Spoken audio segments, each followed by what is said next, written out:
best news of my life. In 2013, I had gone to see Counsel. This is on July 2nd. And at that particular time, he made me sign a contract. I was already someone very important when I did that contract in 2013. That is the year war broke out in Canada. Well, when he neglected the file, and when Upper Canada Law Society, was gone at that point, didn't show me his ID so I can compare him to who I signed the contract with. I voided it legally because you have an obligation. If there's a contract, you have to answer to me.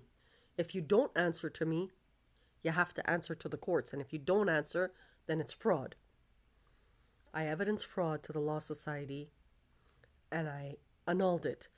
Let's say actors were at that point inside the Law Society, they still have a legal obligation to act as proper because you're using the Law Society. Everything's benefit with these guys. Today was the best news. They may actually bring out the authentic story because in the minds of the Turks or in the minds of the Greeks or whoever was involved that did the first contract,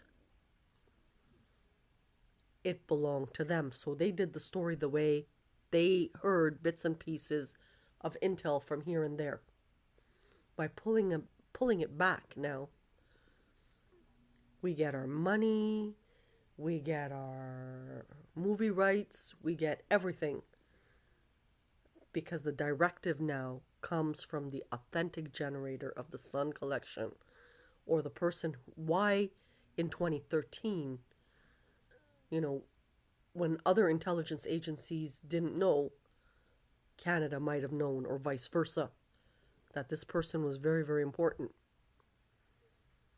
So we pray that we can pull it back. And it's not me now. They have to comply. Because if you're going to manage a country, you have to be regulatory. So we pray because it really helps our vicinity. And if you're new coming into Canada, you're 16 years later, we have media people. You're going to know like nothing went wrong. But if you take the highway 401 and you go into the small towns and stuff like that, or into the United States, like that eastern corridor, you can tell the harm. So prayers, another entry.